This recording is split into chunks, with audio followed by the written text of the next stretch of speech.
Selamat datang di channel Simar Imam. Sembari mendengarkan tinggalkan like dan komentarnya bosku. Jangan lupa pasang headset kalian. Siapkan kopi dan camilan. Lupakan pahitnya kehidupan. Mari kita dengarkan sambil rebahan. Bab 1251. Chen Feng segera sampai di ruang kendali, termasuk waktu yang terbuang tadi, butuh waktu 3 menit penuh. Alhasil, hanya tersisa 12 menit lagi. Begitu dia masuk, dia tidak bisa menahan diri untuk tidak berteriak, "Saya Chen Feng. Saya akan memunculkan semua kamera pengintai di stadion dan memindahkannya ke auditorium setelah pembukaan. Nyalakan dan putar sebanyak 32 kali kecepatan." Setelah mengatakan itu, dia berdiri tepat di depan semua orang. Posisi tengah monitor. Biarkan bidang pandang Anda mencakup semua monitor. Alasan kenapa dia memilih memainkannya sebanyak 32 kali adalah karena dia memang tidak punya banyak waktu. Dan untuk berlatih bela diri, penglihatannya luar biasa. Bahkan dengan kecepatan 32x, ia mampu menangkap gambar yang tidak bisa ditangkap oleh orang awam. Dengarkan perintah Chen Feng dan mulailah menyesuaikan pemantauan. Seorang pria parubaya dengan kepala persegi memerintahkan orang-orang di ruang pemantauan. Tak lama kemudian, beberapa operator mulai sibuk. Pria parubaya itu menghampiri Chen Feng dan berkata kepada Chen Feng, "Saya Zhu Gejin, pemimpin kelompok di Kompleks 06. Chen Feng, kami telah bertemu beberapa kali sebelumnya, dan kami telah menjalankan misi bersama-sama, jadi kita bisa dianggap kenalan." Chen Feng bisa dibilang sebagai selebritis di Komplek 06, apalagi pertarungan hari itu di Komplek 06, yang membuat semua orang di Komplek 06 memandang ke arah Chen Feng dengan kagum. Zhu Gejin juga berkolaborasi dengan Chen Feng dalam sebuah misi beberapa tahun yang lalu. Jadi saat pertama kali muncul, dia ingin dekat dengan Chen Feng. Sekarang bukan waktunya berbasa-basi, berhenti bicara omong kosong. Chen Feng menatap layar dengan nada yang sangat dingin. Dia tampak sangat muak dengan kedekatan Zhu Gejin saat ini. Zhu Gejin sedikit malu, tapi dia tidak peduli. Bagaimanapun, ini adalah saat-saat yang spesial. Dia bertanya kepada Chen Feng, "Dekan meminta saya untuk sepenuhnya bekerja sama dengan Anda. Tolong beri perintah kepada kamera Chen Feng tentang bagaimana kita harus menemukan bom mainan." Chen Feng berseru dan berkata kepada Zhu Gejin, "Kamu masih memiliki milikmu. Teman-teman, periksa pengawasan dengan saya dan cari semua orang dengan mainan yang dapat Anda temukan dalam pengawasan. Ini adalah petunjuk untuk bom itu." "Mainan?" Zhu Gejin bertanya dengan kebingungan di wajahnya. Dia tidak mengerti apa hubungannya bom itu dengan mainannya. Selain itu, kamera pengintai banyak sekali, arus orang banyak, banyak orang yang memegang light stick dan lain-lain. Mencari mainan di dalamnya seperti mencari jarum di tumpukan jerami. Selain itu, Chen Feng meminta kamera pengintai untuk bermain dengan kecepatan 32 kali lipat, sehingga tidak mungkin menemukannya. Chen Feng berkata dengan tidak sabar, teroris hanya meninggalkan 4 angka sebagai petunjuk, 20, 15, 25, 19. Jika Anda memecahkannya, Anda bisa mendapatkan petunjuk tentang bomnya. Metode pemecahannya sangat sederhana, angka-angka ini sebenarnya mewakili huruf-huruf yang bersesuaian dalam 26 huruf bahasa Inggris, yaitu T, O, Y, S, yang bersama-sama membentuk jamak dari kata bahasa Inggris mainan. Pria bertopeng ingin memberitahu kita, 3 bom disembunyikan di dalam mainan penonton. Melihat angka-angka aneh ini, reaksi pertamanya adalah memikirkan nomor kursi atau bahkan nomor tiket. Tapi setelah dipikir-pikir, itu tidak benar. Saat saya lewat di toilet, saya melihat huruf WC, dan tiba-tiba saya mendapat ide, angka-angka itu semuanya kurang dari 26. Mungkinkah mewakili huruf bahasa Inggris yang sesuai?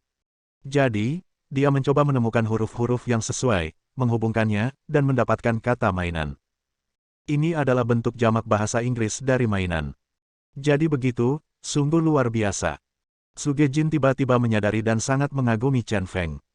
Dia buru-buru berkata kepada keempat bawahannya, "Setelah pengawasan disesuaikan, mereka semua datang kepadaku dan mencari dengan hati-hati semua penonton yang membawa mainan." "Ya, ketua tim." Keempat bawahan berdiri di kedua sisi Chen Feng. Lebih dari 20 kamera pengintai mulai diputar.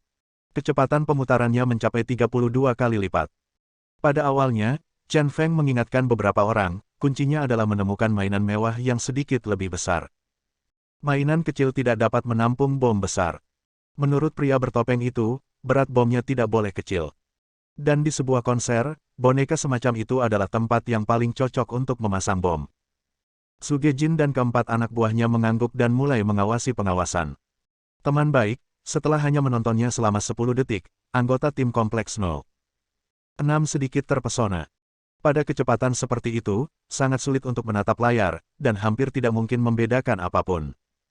Mereka semua menggeliat, dan tidak ada boneka binatang yang bisa ditemukan. Cara pencarian seperti ini sungguh sulit.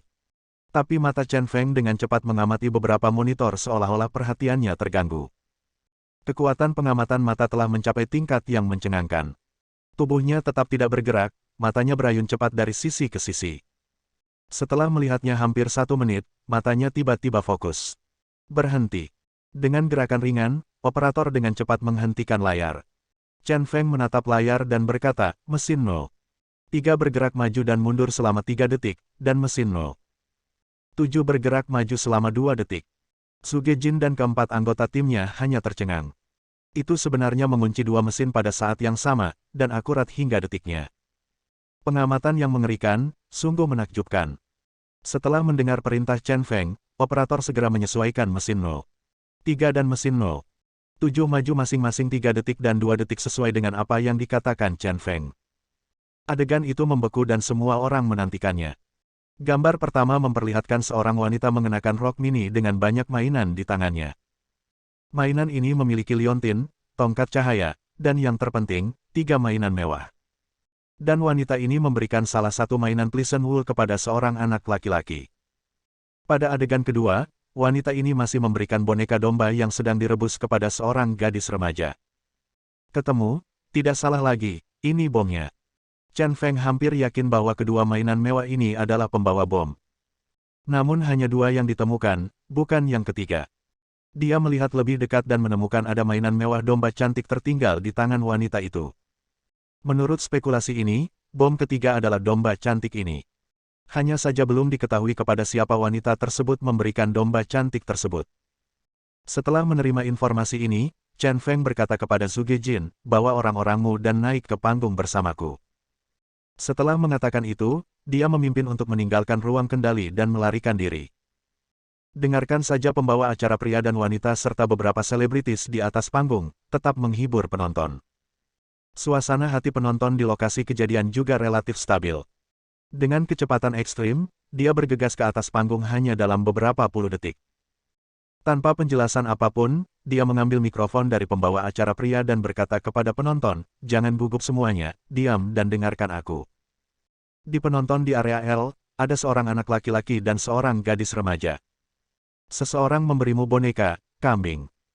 Jika kamu masih memiliki mainan ini di tanganmu, tolong angkat tanganmu dan tanggapi aku dengan keras. Mata semua orang tertuju pada area L. Orang-orang di sana saling memandang dan mencari satu sama lain. Segera, 2 lingkaran kosong tiba-tiba muncul di tengah kerumunan. Di setiap lingkaran, ada 1 atau 2 orang yang terisolasi. Orang-orang di sekitar kedua lingkaran tersebut menyebar keluar, dan kedua lingkaran tersebut perlahan-lahan menjadi lebih besar. Rupanya penonton di area L menemukan boneka yang diduga pembawa bom. Bab 1252. Lingkaran itu semakin membesar, dan orang-orang mundur ketakutan. Dari waktu ke waktu, seseorang mengeluarkan jeritan yang mengerikan. Dalam menghadapi hidup dan mati, ketakutan masyarakat menjadi emosi yang paling penting. Dalam suasana hati seperti itu, sepasang mata yang penuh kebencian itu memandang ke arah anak laki-laki dan perempuan di dalam lingkaran. Di lingkaran pertama, ada seorang anak kecil dan ibunya. Ibu anak kecil itu mengambil kambing lucu yang lucu itu dari tangan anak kecil itu. Kambing Pleasant yang berbulu lembut dan memiliki senyum percaya diri dan ceria di wajahnya.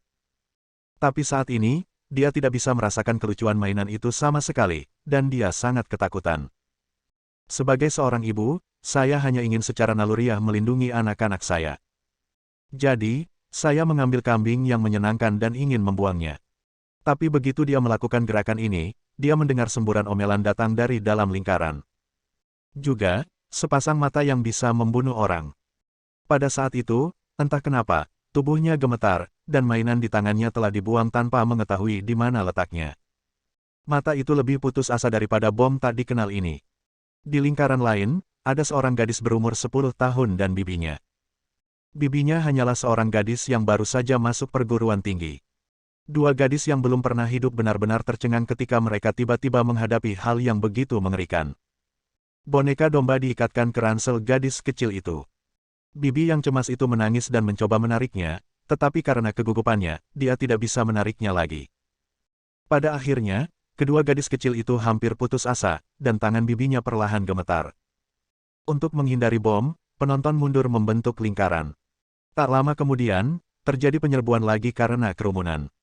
Situasi di tempat kejadian membuat Chen Feng kembali mengernyit dan berteriak, "Semuanya, tolong jangan bergerak.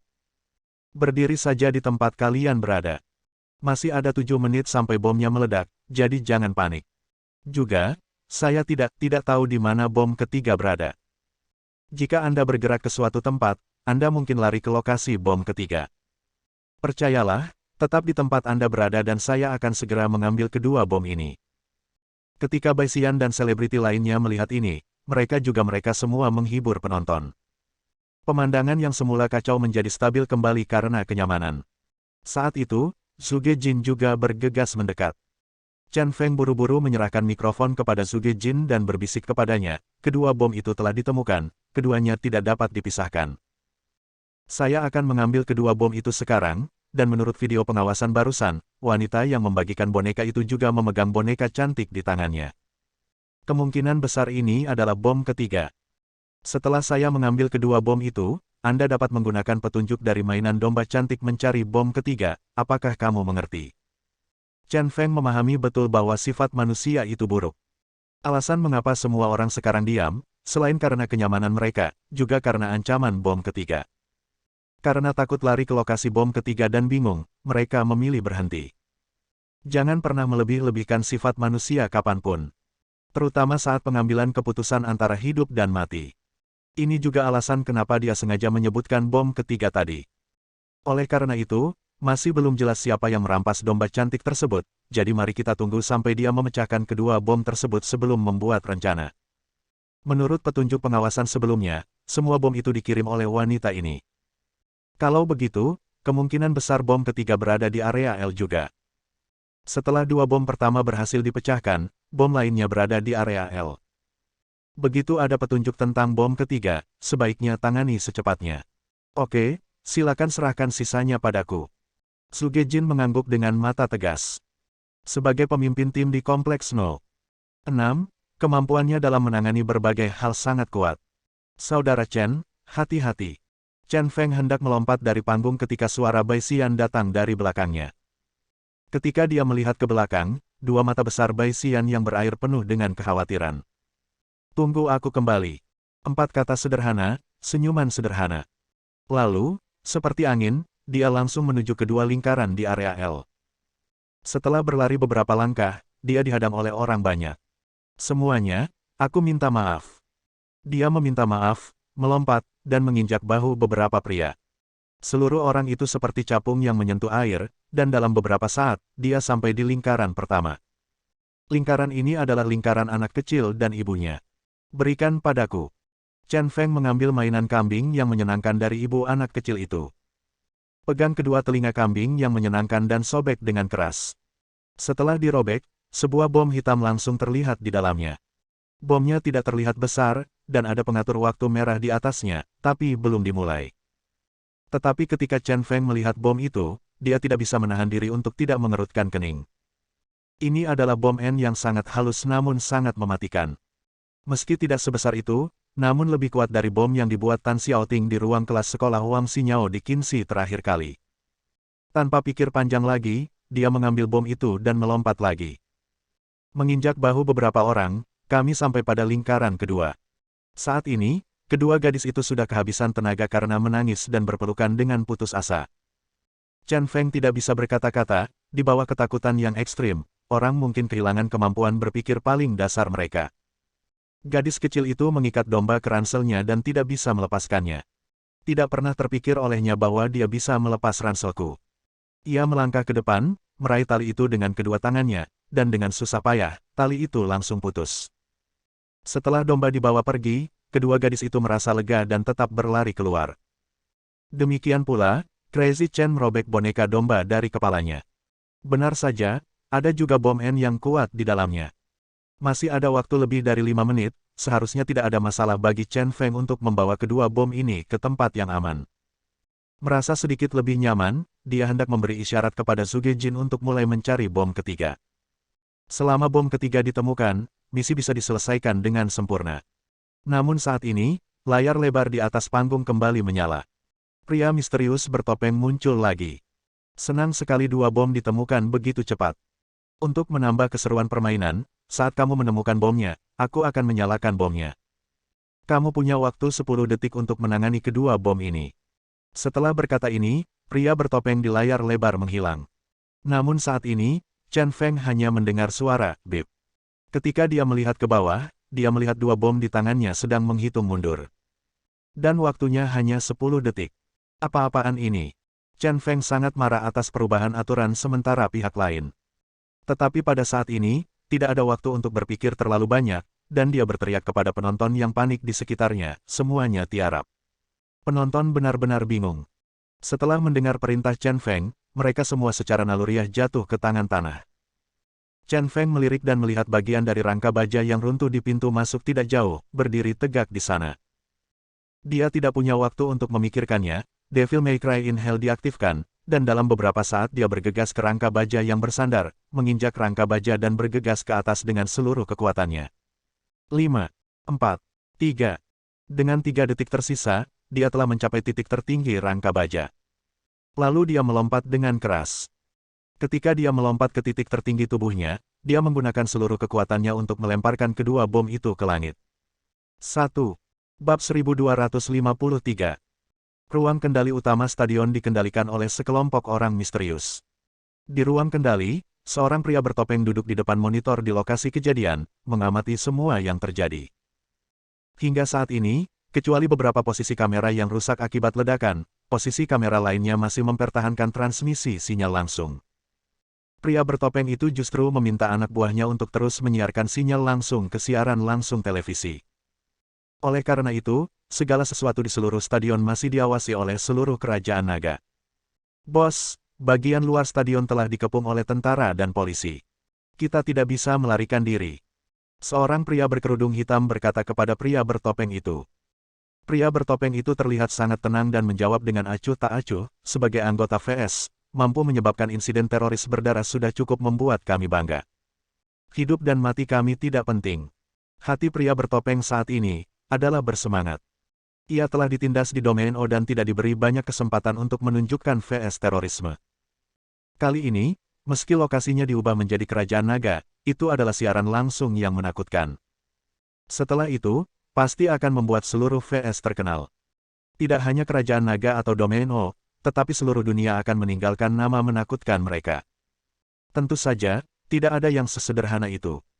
Awalnya, dengan kekuatan mereka, mustahil bagi mereka untuk menyelinap ke kerajaan naga Yanjing dengan mudah. Tidak ada cara cerdas untuk menyerbu stadion. Belum lagi menduduki ruang kendali saat ini, mengendalikan situasi serangan teroris secara keseluruhan, dan melanjutkan siaran langsung. Di balik ini, itu semua karena ada sekelompok kekuatan menakutkan yang mendukungnya. Kelompok kekuatan itu adalah eksistensi yang bahkan dia kagumi. Ini juga alasan mengapa dia bisa begitu tidak bermoral di sini. Sebelum datang, pemimpin kelompok pasukan itu memberinya satu-satunya perintah. Itu berarti meledakkan Chen Feng sampai mati, dan Chen Feng tidak boleh dibiarkan hidup. Pada saat ini, di aula istana Raja Jin, hati semua orang terikat satu sama lain. Tidak ada seorang pun yang menyangka bahwa keadaan akan berkembang hingga saat ini dan berubah menjadi kejadian yang mengerikan. Kamera bergerak jauh dan dekat, bila jauh terlihat penonton mengalir menuju pintu keluar seperti air mengalir. Dan ketika Anda mendekat, Anda dapat dengan jelas melihat wajah-wajah tak berdaya dan panik. Keterampilan penyiaran kelompok teroris ini juga bagus, dan mereka dapat memahami poin-poin penting dengan sangat baik. Yang disebut poin kuncinya adalah protagonis pasif dari kejadian mengerikan ini. Momen ketika Chen Feng meraih kedua bom tersebut, terbang ke langit di sepanjang rangka baja, dan melemparkan bom tersebut tinggi-tinggi ke langit. Tampaknya dunia telah berhenti. Pada saat itu, selain 6 wanita di istana Pangeran Jin, semua orang di kerajaan naga menjadi gugup. Apa yang mereka lihat di mata mereka adalah pahlawan yang tak kenal takut. Boom! Dua suara keras datang hampir bersamaan, bergema di seluruh dunia. Langit yang awalnya tenang menjadi terang. Meski tidak cukup indah, namun tampak seperti kembang api yang mekar sempurna. Karena kekuatan ledakannya yang begitu besar, sinyal siaran langsung ledakan langsung tidak bersuara dan hanya gambar yang bergetar. Dalam gambar tersebut, hanya terlihat sesosok tubuh kurus yang terbang ke bawah akibat dampak ledakan tersebut. Suara, bang. Tubuh kurus itu menghantam tanah dengan keras. Pukul kursi, hancurkan sepenuhnya. Dan tangga semen di bawah jok hancur berkeping-keping. 3 hingga 5 detik kemudian, suara ledakan hilang sepenuhnya. Penonton yang semula tergeletak di tanah berdiri satu demi satu. Karena ketinggian ledakan bom barusan cukup tinggi, meski terkena gelombang udara, pada dasarnya semua orang tidak terluka. Mereka melihat sekeliling dengan bingung, dan mata semua orang dengan cepat tertuju pada Chen Feng.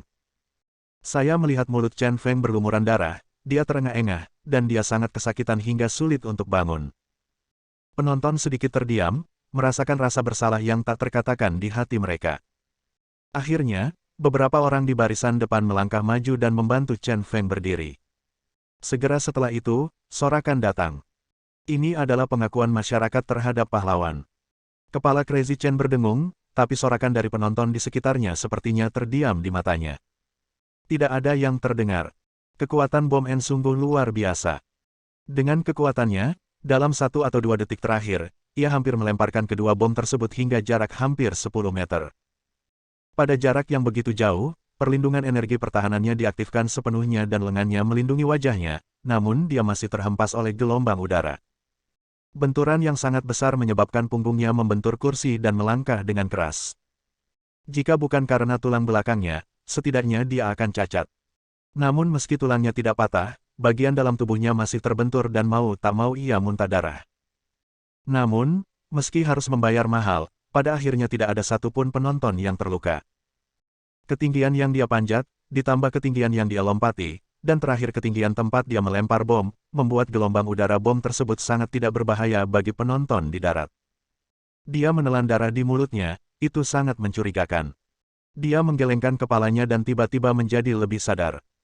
Tepat ketika dia bangun, dia mendengar Zhuge Jin di atas panggung berteriak keras melalui mikrofon, "Dengar, semuanya, apakah ada yang punya mainan di tangannya? Jika ya, jangan takut. Angkat tangan. Terima kasih banyak." Mendengar teriakan Zhuge Jin, Chen Feng dengan lembut mendorong orang yang membantunya, berdiri di tempat yang tinggi, dan melihat sekeliling.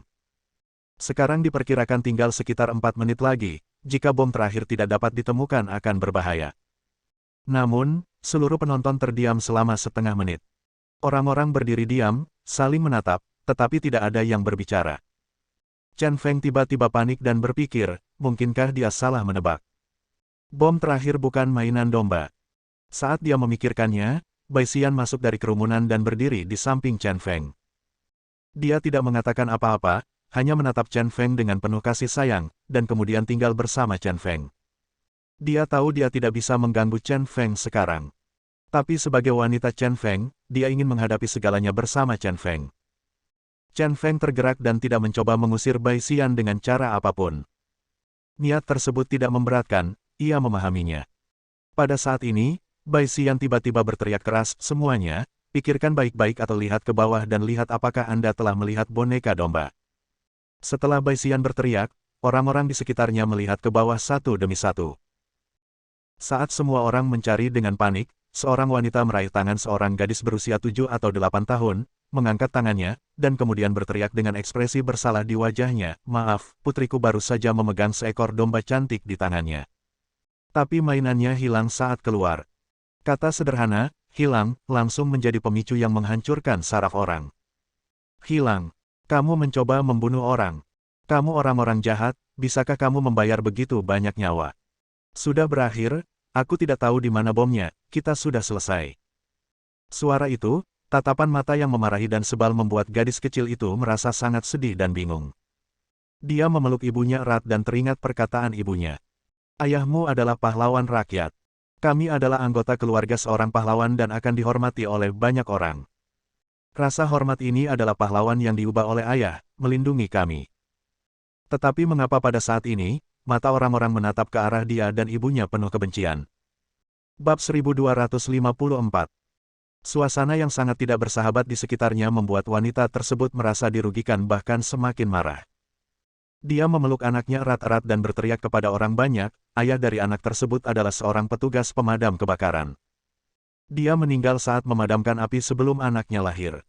Saat itu, dia menyelamatkan banyak nyawa. Saya tidak bisa mengatakan hal seperti itu tentang anak saya, dia adalah pemadam kebakaran yang hebat, api spiritual di dunia ini. Saat ini, dia benar-benar merasakan sakit yang menusuk di hatinya.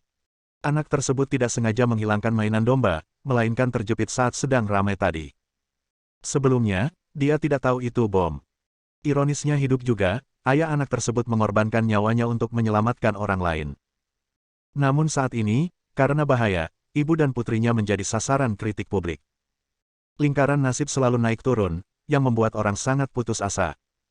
Adegan itu tiba-tiba menjadi sunyi lagi. Sepertinya dia merasa bersalah karena sikapnya terhadap ibu dan putrinya tadi. Ibu dan putrinya tidak terlalu jauh, Chen Feng menginjak platform kursi tinggi dan berlari dengan cepat. Kemudian dia berjalan menjauh dari kerumunan dan berjalan menuju gadis kecil itu. Dia berlutut, tersenyum pada gadis kecil itu dan berkata, "Anakku, ayahmu adalah pahlawan rakyat. Ini cukup membuatmu bangga. Juga, yakinlah, tidak ada yang akan melupakan ini. Bukankah kamu yakin ayahmu sedang mengawasimu dari langit?"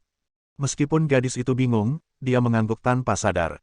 Chen Feng berkata lagi, "Ya, paman dapat melihat ayahmu. Dia memintaku untuk memberitahumu bahwa jika kamu tumbuh bahagia dan sehat, dia pasti akan melindungimu." Mata gadis itu berbinar dan dia mengangguk dengan keras. Chen Feng kemudian berdiri dan bertanya kepada wanita itu, "Tolong ingat di mana mainan itu jatuh." Kenyamanan Chen Feng kepada gadis kecil itu sangat menyentuh hati wanita itu. Dia menunjuk ke kejauhan dan berkata, "Itu di sana, seharusnya tidak ada kesalahan." Chen Feng menoleh ke belakang dan melihat bahwa lokasinya berada di tengah area L, cukup dekat dengan tempat dia berada sekarang. Dengan kata lain, tidak jauh dari posisi Bai Xian saat ini. Hampir di saat yang bersamaan, setelah melihat lokasi yang ditunjuk wanita tersebut, penonton di sekitarnya kembali lari panik. Karena arah yang ditunjuk wanita melambangkan kematian. Segera, jumlah orang di sekitar Bai Xian secara bertahap menjadi langka.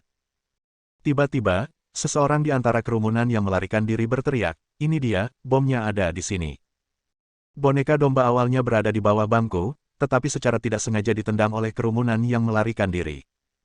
Dengan hanya tersisa 1,5 menit, Chen Feng melompat tinggi, menginjak bahu kerumunan, dan bergegas menuju bom. Saat dia hendak bergegas ke sana, dia melihat bahwa Bai Xian sama sekali tidak peduli dengan citra bintang itu, dan benar-benar merangkak menuju mainan domba di bawah kakinya. "Aku mengerti." Setelah kerumunan dan penyerbuan, Bai Xian panik, tapi dia masih mendapatkan mainan itu. Dia dengan senang hati mengangkat mainan itu tinggi-tinggi, tapi kemudian, sebuah suara membuat ekspresinya membeku. Bip. Suaranya sangat jelas, itu adalah suara bom yang dinyalakan. Bomnya sudah diaktifkan. Kalau menurut perkataan pria bertopeng tadi, bukankah benar bomnya akan meledak dalam 10 detik? Memikirkan hal ini, hatinya berdebar dan dia menatap Chen Feng dengan tergesa-gesa. Tidak ada apapun di sekitar lokasinya saat ini yang memungkinkan Chen Feng melompat tinggi. Rangka baja yang diandalkan Chen Feng barusan masih berjarak lebih dari 10 meter. Hampir tidak mungkin bagi Chen Feng untuk menggunakan metode barusan untuk menyelesaikan krisis bom. "Saudara Chen, bomnya telah diaktifkan. Saya akan lari ke suatu tempat dengan sedikit orang." Dia berteriak dan membuat satu-satunya pilihan. Saat ini, karena orang-orang melarikan diri, tempat mereka telah diberikan kepadanya. Arah panggung paling kosong saat ini. Cara terbaik untuk mengurangi korban akibat bom adalah dengan menyebarkan bom tersebut kepada sesedikit mungkin orang. Jadi, dia memegang bomnya dan bergegas ke panggung dengan seluruh kekuatannya. "Xian, jangan khawatir tentang apapun. Lemparkan bom ke ruang terbuka di depanmu. Cepat." Chen Feng, yang sedang melompat di udara, tiba-tiba menjadi gugup setelah mendengar kata-kata Bai Xian. Bom telah diaktifkan, artinya hanya ada waktu 10 detik sebelum bom meledak. Dia memahami Bai Xian dan lebih memilih mengorbankan dirinya sendiri daripada melakukan yang terbaik untuk melindungi penonton yang tidak bersalah. Namun, dia benar-benar tidak bisa kehilangan Bai Xian lagi. Sepertinya dia akan menemukan trik pamungkas. Sambil mengejar Bai Xian, dia juga melepaskan ikatan 2 jarum penyegel tulang terakhir di tubuhnya. Segera, Aura gelap menyelimuti dirinya, dan auman naga membubung ke langit. Tiba-tiba, langit dan bumi seolah-olah berubah warna. Tubuhnya terbungkus bayangan hitam besar. Kematian akan datang. Aura jahat menyelimuti seluruh stadion. Suasana yang menyedihkan dan menakutkan mencekik semua orang. Waktu berlalu, dan hanya tersisa sekitar 3 atau 4 detik sebelum bom akan meledak. Pada saat itu, Bai Xian menggunakan seluruh kekuatannya untuk melemparkan bom ke ruang terbuka di kejauhan. Begitu dia selesai melemparkannya, seluruh tubuhnya menjadi lemas. Ini adalah batas kemampuannya. Bahkan saat ini, dia masih dalam bahaya. Sedikit menyesal, mungkin saya memang harus meninggalkan Chen Fengxi. Tapi ketika dia tersesat, dia melihat sosok hitam menakutkan berlari di depannya. Bayangan menakutkan itu menghalanginya dengan erat. Matanya membelalak kaget, melihat bayangan tinggi di depannya, merasa takut sekaligus terharu. Dia takut karena nafas kematian bayangan itu begitu berat hingga dia tidak bisa bernapas. Yang mengharukan adalah dia tahu bahwa orang di depannya adalah Chen Feng. Energi kematian yang mati. Menghalangi di depan Bai Xian, Chen Feng memperkirakan waktu dan bom akan segera meledak. Kekuatan bom N terlalu besar, dan Bai Xian di belakangnya masih dalam jangkauan pembunuhan bom tersebut. Tak hanya itu, banyak penonton yang tidak lolos tepat waktu juga bisa terbunuh atau terluka akibat bom. Banyak dari mereka adalah orang-orang yang terinjak-injak dan tidak mampu bangun. Yang terpenting, ada seorang anak yang menangis dan tak berdaya duduk di tanah, sangat dekat dengan bom. Demi menyelamatkan orang-orang ini, dia memutuskan mempertaruhkan segalanya. Otot-otot tubuh tegang dan pembuluh darah menggembung. Tiba-tiba, perlindungan Qi yang menakutkan keluar dari tubuhnya. Perlindungan ledakan Qi terlihat dengan mata telanjang. Tampak seperti sepasang sayap yang tumbuh di sisi kiri dan kanan tubuh Chen Feng. Segera setelah itu, Chen Feng melakukan gerakan yang membingungkan. Dia menginjaknya dan terbang dengan keras, menuju ke arah bom. Karena jarak saat ini, Qi kematian yang mengubur surga tidak dapat sepenuhnya membungkus seluruh bom.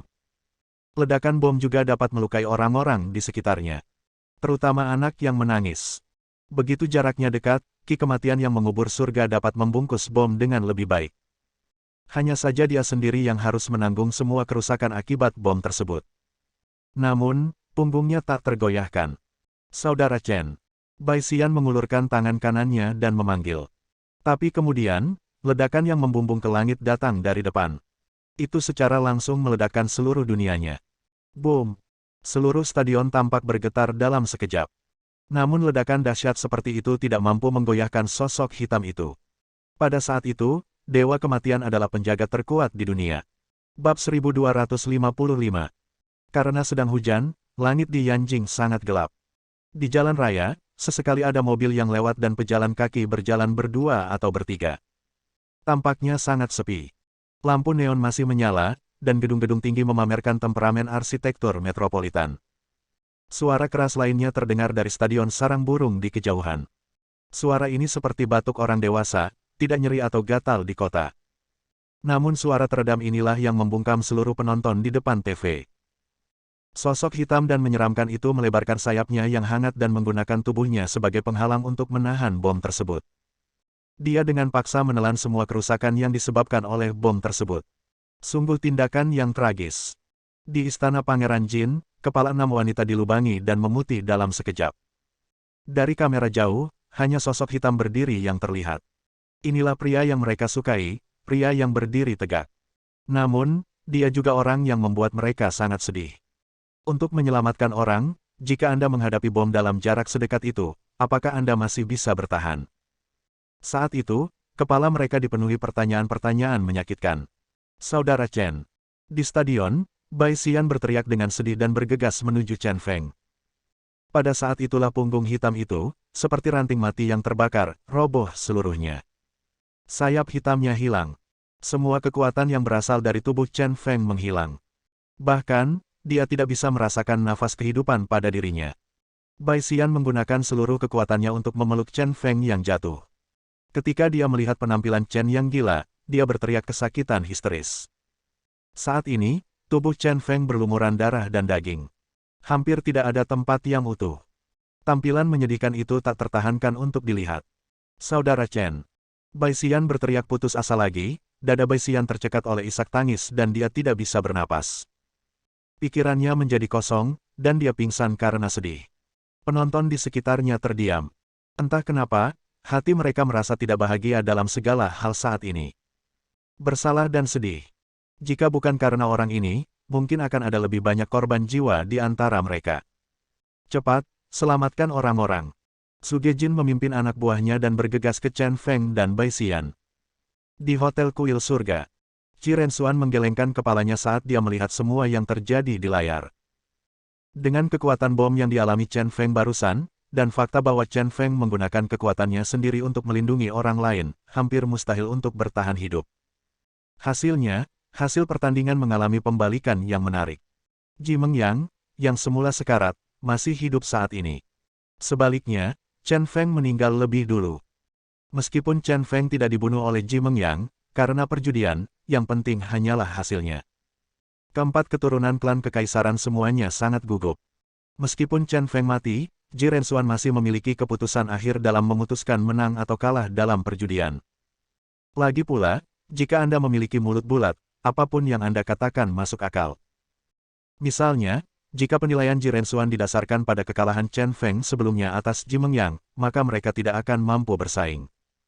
Sekarang tergantung sikap Ji Rensuan, hidup mereka bergantung pada pikiran Ji Rensuan. Sementara mereka berempat menunggu dengan gugup, Ji Rensuan akhirnya berbicara. Kamu sangat beruntung. Aku tidak menyangka Chen Feng akan mati lebih dulu. Dalam hal ini, bahkan jika kamu menang, kamu tidak harus mati. Ayo pergi. Drama Yanjing sudah berakhir. Kamu harus kembali ke rumah keluarga masing-masing dan diskusikan masalah tentang kuncinya. Ngomong-ngomong, jika ada keluarga Anda yang tidak puas dengan saya, Anda dapat mengirim seseorang untuk membunuh saya kapan saja. Apakah itu mengirimkan pembunuh yang luar biasa, tentara, atau menemukan tempat persembunyianku, gunakan senjata rudal dan meledakkanku sampai mati. Singkatnya, aku suka orang lain membunuhku. Tapi jika mereka tidak bisa dibunuh, aku akan membiarkannya seluruh keluargamu menghilang dari dunia ini. Pada saat itu, kamu akan mengetahui bahwa kamu yang merupakan anggota klan kekaisaran juga sangat tidak berarti. Setelah selesai berbicara, Ji Rensuan tersenyum dingin. Lalu dia menginjaknya, dan energi gelap yang menakutkan menyebar dari tanah. Lalu, ada beberapa poni. Kursi di bawah pantat keempat keturunan klan kekaisaran semuanya patah menjadi dua dari tengah. Mereka berempat merasa ngeri. Energi gelap yang menakutkan itu sungguh luar biasa kuatnya. Untungnya, keempatnya juga sangat kuat. Dia terhuyung, tapi tidak jatuh. Namun unjuk kekuatan ini masih sangat mengintimidasi. Keempat orang itu menjadi pucat dan sedikit takut. Kekuatan Ji Rensuan tidak ada bandingannya. Mereka baru saja berpikir untuk membunuh Ji Rensuan dengan berbagai cara. Namun perkataan Ji Rensuan membuat mereka putus asa. Hei, Chen gila, ini tidak menyenangkan lagi. Pada saat ini, Ji Rensuan menghela nafas dan berjalan keluar ruangan dengan tangan di belakang punggung. Begitu dia keluar, seorang pria misterius mendatangi Ji Rensuan dan bertanya, Tuan, saya akan menyelidikinya sekarang untuk melihat apakah Chen Feng benar-benar mati. Ji Rensuan sangat senang dengan perhatian bawahannya. Meskipun bom tadi cukup kuat, Chen Feng adalah seorang Xiaoqiang yang terkenal. Apakah itu hidup atau mati, kita masih harus menyelidikinya. Pergi dan tangani masalah ini. Dia mengangguk, lalu bertanya, siapa yang melakukan orang-orang dari klub VS hari ini? Meskipun terjadinya insiden teroris membuatnya bahagia, itu juga membuatnya pusing. Kejadian ini hanya menunjukkan bahwa ada kekuatan rumit yang terlibat dalam peristiwa hari ini di sekitar Chen Feng. Dan dia tidak menyadarinya sama sekali, dia hanya melihat hantu. Untungnya, kejadian ini akhirnya memberinya pertunjukan yang bagus. Pria misterius itu berkata, sudah ada banyak tersangka, dan diperlukan konfirmasi lebih lanjut. Saya telah mengirim orang untuk mencoba menangkap beberapa anggota klub VS, dan kita harus dapat mengidentifikasi orang di balik layar. Ngomong-ngomong, biarkan Ji Mengyang hidup. Turun. Sambil menghela nafas, Ji Rensuan berkata lagi, saya kira anak kecil Ji Yuanyang itu sedang dalam perjalanan ke Yanjing. Tolong bersihkan Hotel Kuil Surga dan biarkan anak kecil itu menemui saya di sini. Ya, Tuan. Setelah menerima perintah itu, pria misterius itu segera pergi. Mata Ji Rensuan jauh dan dia perlahan menghilang di ujung koridor. Empat keturunan klan kekaisaran menghela nafas lega satu persatu setelah meninggalkan Hotel Temple of Heaven. Senchi melirik ke arah Hotel Temple of Heaven di belakangnya, mengalihkan pandangannya sedikit, dan bertanya kepada 3 orang lainnya, apa rencanamu? Apakah kamu benar-benar ingin menyerahkan kunci kepada Ji Rensuan? Pada saat ini, bahkan orang yang sombong seperti Thor, juga menutup mulutnya dan tidak berkata apa-apa. Apapun yang kupikirkan dalam hatiku, tentu saja aku tidak akan mengatakannya pada Senchi. Namun kenyataannya, ini adalah proposisi yang salah. Bagaimana eksistensi seperti klan kekaisaran bisa menyerah sepenuhnya pada ancaman sekecil apapun? Ji Rensuan sudah agak tak terkalahkan. Jika dia mengembalikan cambuk itu padanya, bukankah itu akan meningkatkan kekuatan Ji Rensuan? Tentu saja, keputusan akhir bergantung pada pemikiran pemimpin klan masing-masing. Bersambung. Nantikan bab selanjutnya bosku.